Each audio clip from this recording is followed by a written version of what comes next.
Assalamualaikum warahmatullahi wabarakatuh. Anak-anakku kelas 7 SMP Negeri 1 Ngada, kita bertemu pada agenda pengenalan lingkungan sekolah. Perkenalkan, nama Ibu Mulat Suyatmi SPD. Ibu mengajar bahasa Inggris. Kali ini Ibu akan membahas tentang kurikulum atau pengajaran. Anak-anak, belajar di SMP berbeda dengan belajar di SD.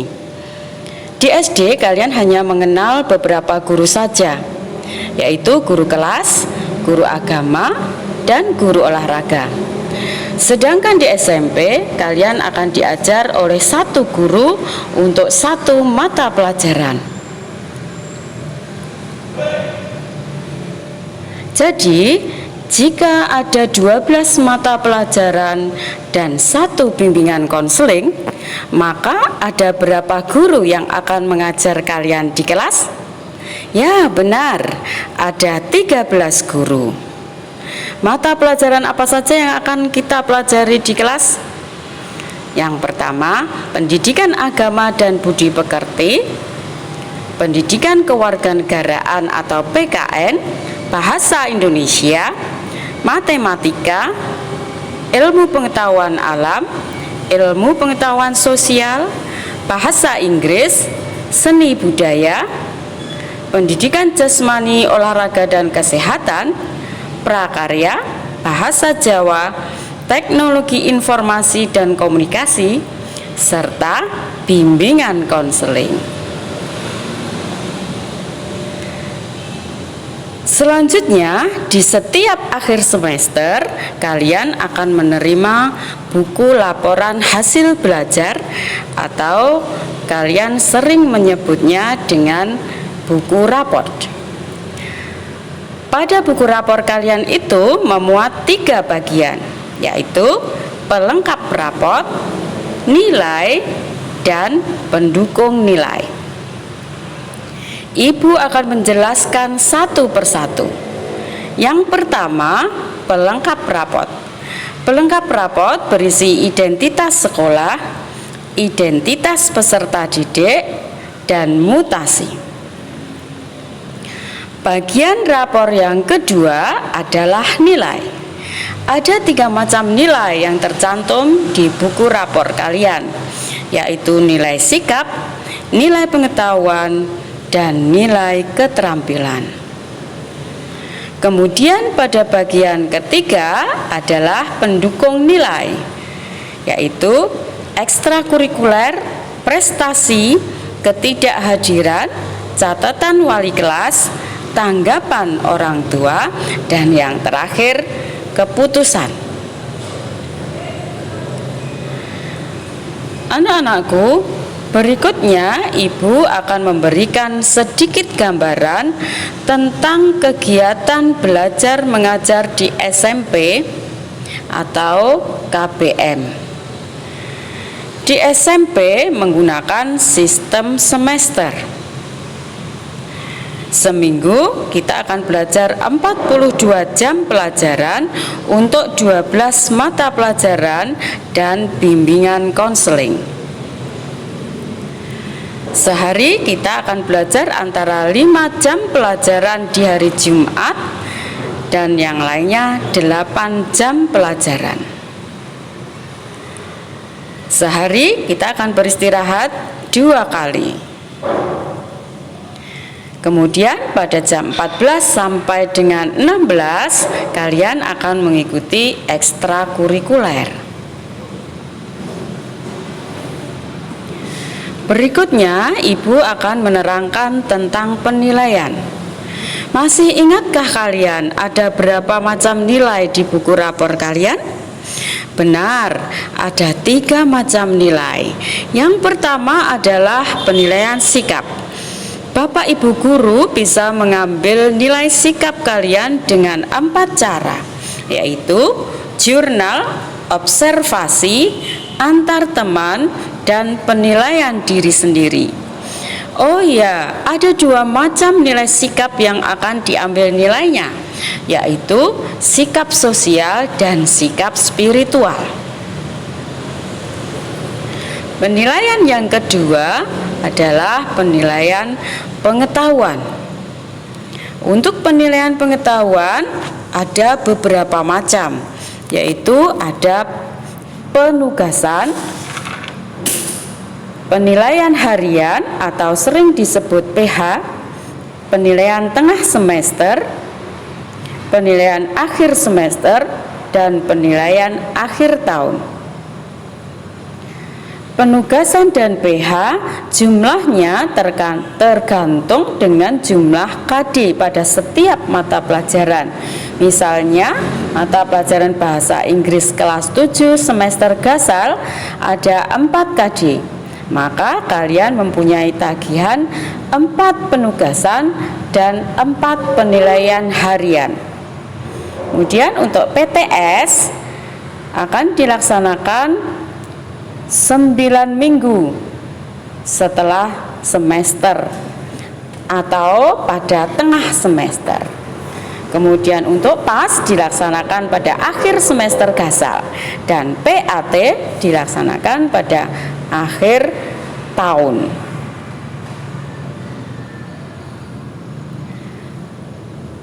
Penilaian yang ketiga adalah penilaian keterampilan.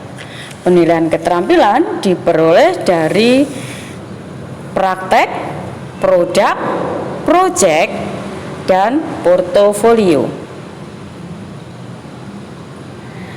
Selain penilaian untuk rapor, kalian juga akan mengikuti penilaian untuk kelulusan, antara lain ujian sekolah di akhir semester 6, ujian praktek di akhir semester 6, dan AKM di akhir semester 4. Anak-anakku, selanjutnya Ibu akan memberikan sedikit gambaran tentang KKM.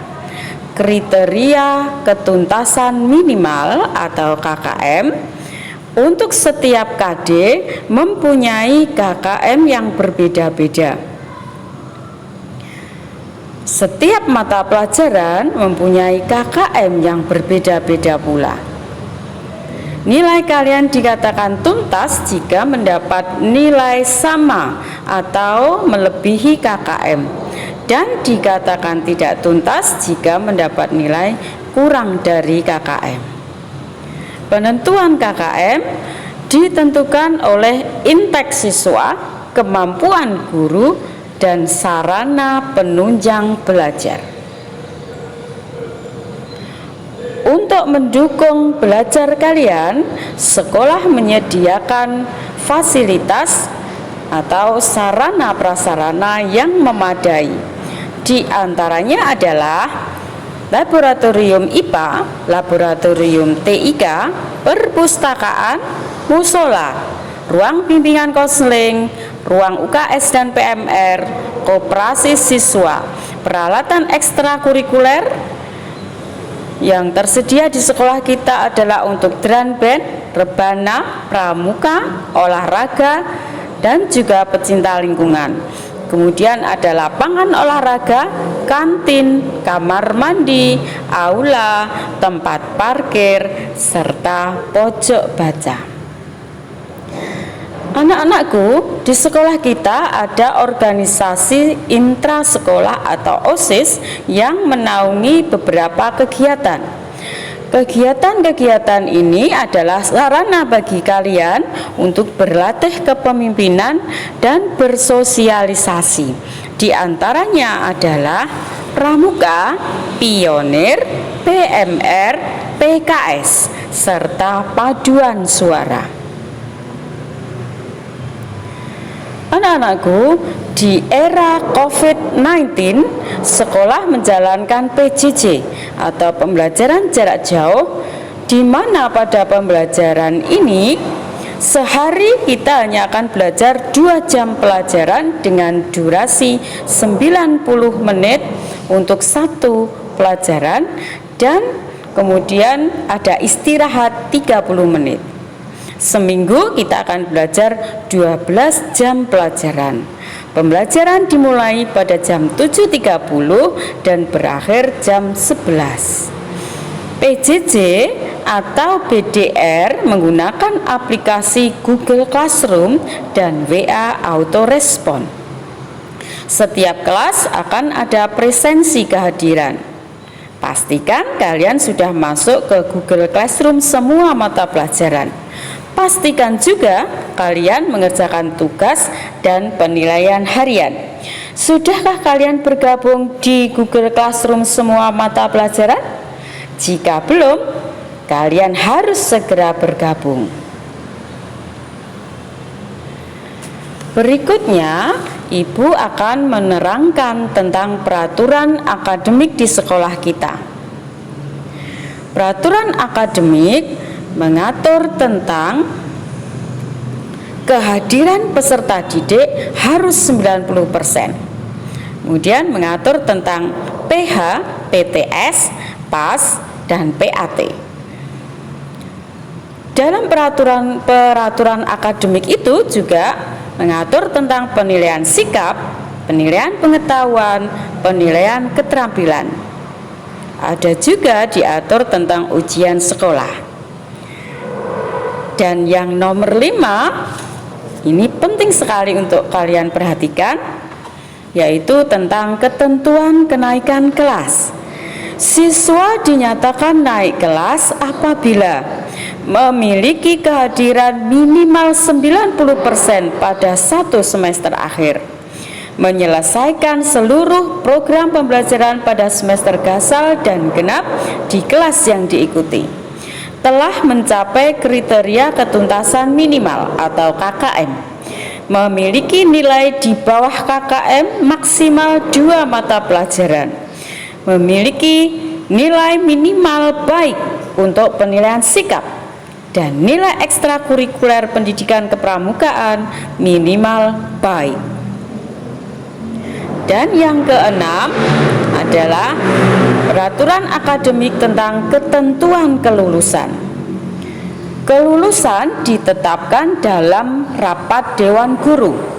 Peserta didik dinyatakan lulus setelah memenuhi kriteria berikut, yaitu menyelesaikan seluruh program pembelajaran dari kelas 7 sampai dengan kelas 9, memperoleh nilai minimal baik pada penilaian akhir untuk nilai sikap spiritual dan sikap sosial, lulus ujian sekolah, dan yang terakhir memiliki kehadiran minimal 90%. Anak-anakku, sebelum Ibu akhiri, Ibu mempunyai 5 pertanyaan untuk kalian jawab.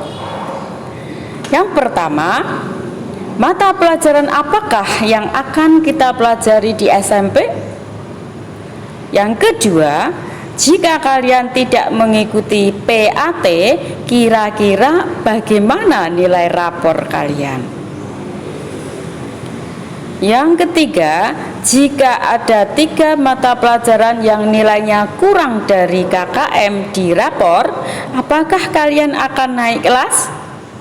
Kemudian yang keempat, menurutmu lebih menyenangkan PJJ atau tatap muka? Jelaskan. Dan yang terakhir adalah, jika nilai sikap kalian C, apakah kalian akan naik kelas? Nah, anak-anakku, jawablah 5 pertanyaan Ibu tadi di selebar kertas, tuliskan nama, kelas, dan nomor absen, dan dikumpulkan pada waktu kalian ke sekolah. Demikian tadi anak-anakku penjelasan Ibu tentang kurikulum atau pengajaran. Akhir kata, wassalamualaikum warahmatullahi wabarakatuh.